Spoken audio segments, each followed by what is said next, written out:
Hi everyone, Ms. Burkhardt here. This is your Unit 2 overview, Learning Target 2.0. If you have not conferenced with me, please pause this recording and go conference with me before you begin, because there are some things we need to go over before you start Unit 2. But if you have, you can go ahead and keep listening to this lecture.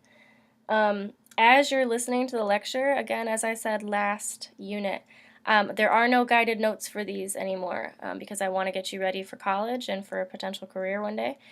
So instead of giving you guided notes, you now have your literacy journals that you're expected to take all your notes in. So please annotate this overview in your lit journal as I go through it. So again, this is your 2.0 Unit 2 overview. Let me begin this Prezi for you guys. Okay. So we're gonna watch a clip for a little bit, and I want you guys to just, as we're watching the video, I want you to take notes in your lit journal about what you observe.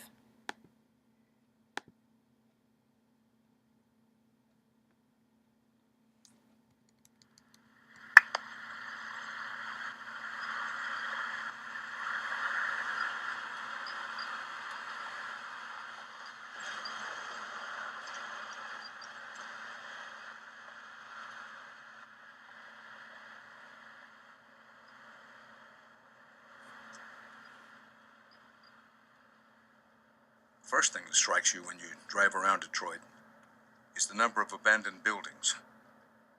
The ghosts of a city that was. Early in 2009, I came here to investigate the city's failing public schools for my weekly television news program. But when my team and I started digging, we found a story that was much more complex than we had imagined. So we decided to spend a year documenting a school district in crisis and the students who are trapped in the system with nowhere else to go.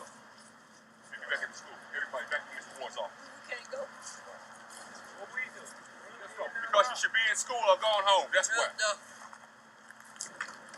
Man. And we was going back to the school. You see how they treat me? We're back to the school.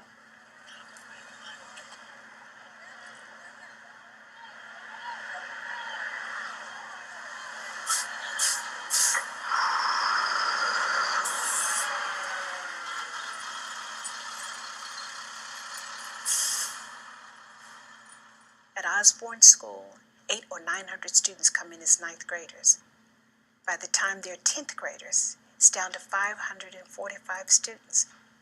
By the time they reach 11th grade, it's down to 345 students. When this same cohort reached 12th grade, it's 245 students to graduate. And by then, they've had to take the high-stakes test, the MEP test, in the four main areas. And remember, it's minimum competencies.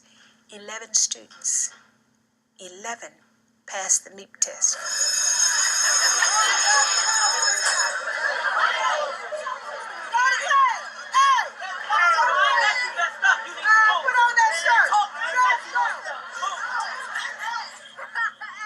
What are the other 780 students going to do for employment?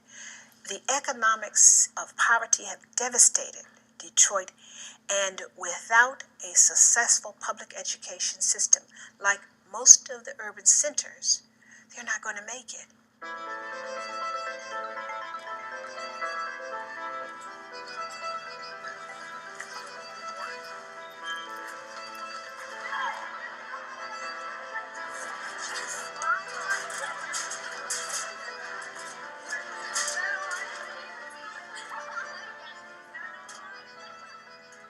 The children is not first when it comes to Detroit public schools. Some of them, when they graduate from high school, they still can't read, they still can't add, subtract. They don't care if you're gonna learn. They will not show you how to do it or nothing. One of my teachers told me if I come to his class, he said he would just pass me if I just show up and shut up. They say they make their money whether we learn or not. If the teachers don't care because they feel like you don't care, you feel like, what's the point? Why should I come here every single day and waste my time and waste your time? Our country's educational system is broken. That's probably not news to you. Scan the headlines in the paper, magazine covers, television news reports, Cannot allow it to continue. and if there's a story about American public education, you're likely to hear the word crisis. These test scores seem to be going down every year. Test scores are low. Students returning to class this week are less likely to finish high school than their parents. Dropout rates are high. We can't teach with 50 students in a class. Classrooms are overcrowded. There's a major difference between the graduation rates of white students and black students. The gap between the educational haves and the have-nots is growing. We feel this huge sense of urgency. In this country, we have a 25% dropout rate. Those who urge reform see the status quo and say it's the product of decades of neglect, and that we as Americans can no longer afford to look the other way. That we must do a far better job of educating our youth if we want to be competitive in the world economy, if we want to make sure our children and our children's children continue to enjoy a standard of living we have come to take for granted. And so I'd like to just open up and have a bit of a conversation. In May 2009, President Obama's newly appointed Secretary of Education, Arne Duncan, took this message to Detroit to direct national attention to a city whose very name has become synonymous with economic blight, urban decay, failed school. God, I am tired of that argument. I don't have to go to Detroit to know that it smells. The city's become a punchline in the popular culture for jokes about the worst of the worst. Take him to Detroit. No, not Detroit. No, please. Many journalists have come to Detroit to take pictures of abandoned buildings and to write earnest essays about what's wrong here. They often call the city a ghost town. Detroiters are understandably defensive over outsiders coming here and criticizing their city. You can make a pretty good case, unfortunately, that Detroit is ground zero education in this country. Arne Duncan had a lot to say about Detroit's failing schools, but one phrase he used drowned out all the others. What is going on in Detroit is an educational disgrace. He called the Detroit public schools a national disgrace. Many people here were offended that their city was singled out, but perhaps Secretary Duncan wasn't so much pointing the finger at them. Maybe he was pointing at all of us for allowing something like this to happen. I mean, if we'd have been wiped out by a hurricane here, everybody would be flocking here to tell the story of Detroit, how bad things are, and how children are being cheated. Because this has been sort of a self-inflicted rolling disaster over the last 20 years, nobody really seems to care about us here anymore. Nolan Finley writes a bi-weekly column. Okay. So, obviously I'm not sitting with you right now, so I can't read what you wrote down in your quick write, but I can kind of tell you what I wrote in mine, and that is that something I notice here is that they have a whole lot to say about Detroit and about its youth, and they go so far as to call it a disgrace. But what I notice is that a lot of the people who are saying these things are not from Detroit. This is written from somebody's perspective, Dan Rather's perspective, who is not from here, and a lot of the people who he's interviewing are not from here. And I think that it goes a lot to tell you that this is his story. You know, he's a journalist. But what I'm interested in is in your story and our story.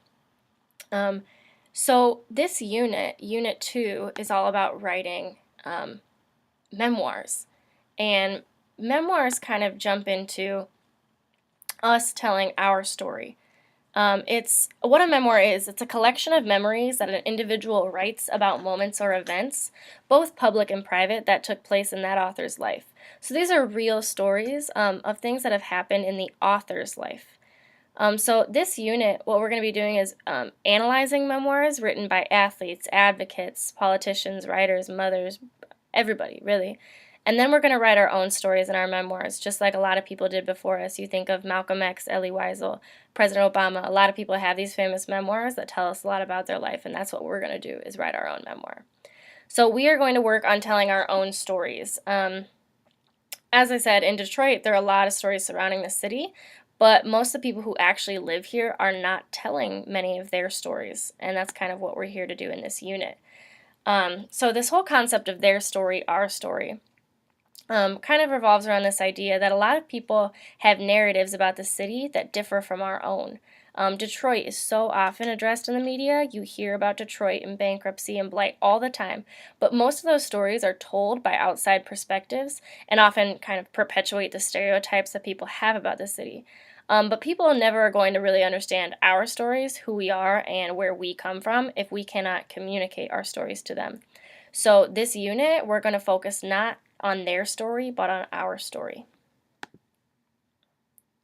So the reason this unit is important to us is because you're going to learn a lot of valuable skills, obviously, that will help you in college and career. We always come back to this idea of college and career readiness, and the skills you're going to learn in this unit are really going to help you there. So we're going to improve our writing skills, specifically grammar, and especially when we jump back into our revision and our writer's workshops. A lot of times college application essays involve writing a brief memoir about an important event in your life. So this unit, especially for those seniors, are going to really help you prepare for that. And we're going to really work on sharing our story with others and getting used to kind of telling our own stories. As a class, we will share, listen, and edit each other's memoirs. And this will not only improve and strengthen our own stories, but improve and strengthen our own relationships with each other. So for the actual learning targets themselves, these are the learning targets for my group A. Again, you may have these in front of you. You're going to want to write them into your blank tracker that you should have already. So make sure you go ahead and write these in. I won't have you do it now, but if you want to write it now, just pause this recording and then go ahead and write these into your tracker. But the first learning target is obviously this one, and it's the learning target 0, just to explain what this unit is about. Learning targets 2.1 through 2.5 are going to be specifically focused on reading skills and learning about the things you want to be able to write in your memoir through reading other people's memoirs. And then in learning targets 2.6 through 2.10, you're actually being in writer's workshop where you're going to be crafting your own memoir. So go ahead if you want to pause this recording and write these into the tracker, but if not, we can go ahead and move on. The unit assessment for this unit is to produce and publish your own memoir. It's going to focus on telling a story about a specific part of your life. And then after that unit essay, you're going to have your unit exam on the learning targets. So again, same thing as last unit, you're going to have an essay, and then you'll have a unit exam, which will be multiple choice and free response. This unit should take you approximately 5 to 6 weeks to complete. So I may have mentioned this in our conference already, but we will be doing independent reading in this unit. So we really need to focus on improving our reading skills, and so each week you are going to be required to read 50 minutes independently during pace time. And it's up to you how you want to break up that time. If you want to do it all in one day, you just sit down for 15 minutes during pace for that week, or if you want to split it up maybe 10 minutes a day, however you want to do it, it's up to you. But you are going to have to do those 50 minutes during pace, and you'll have a log that you'll have to keep. Outside of class, you're going to be required to read 100 minutes a week independently at home. So again, you'll have a log that you'll be recording the minutes and pages that you read. And the assessments for learning targets 2.1 through 2.5 will all involve questions about your independent reading, so make sure you're keeping up on it. I didn't say this before, but these are books of your choosing, which is exciting. So I will not be assigning books to you, but you will be able to choose any book out of our classroom library and check it out to take home with you. I strongly encourage you to read memoirs for this, as this is a memoir unit, but it's up to you. And if you want, you can ask me for some recommendations if you're having a hard time picking the books that you want to read. But the expectation is that you are reading independently at home for 100 minutes a week and 50 minutes during pace time. Just a few famous memoirs. You can look through here, but you may have heard of I Know Why the Caged Bird Sings, Night, Diary of a Young Girl, The Last Lecture, The Autobiography of Malcolm X, Dreams from My Father, Stories of the Experiments with Truth, The Big Fight, How I Play Golf. These are all famous memoirs written by these famous people. Obviously, this is not all of the memoirs that there are, but this is just a list of some of the ones you may have heard of before, and we will be reading some together. So again, I want to bring us back to kind of Detroit and just what people see and what we see. So this unit is really all about perspective, because really when you take a step back, you can definitely see things in a different way than when you're up close to them. So this unit is all about us telling our stories from our perspectives. And I'm really excited to jump into this together and to read your memoirs at the end of this unit. So thank you for tuning in. You can go ahead and work on your practice station for this, and then when you are ready, you can go ahead and take that Learning Target 2.0 assessment. See you next time. Bye.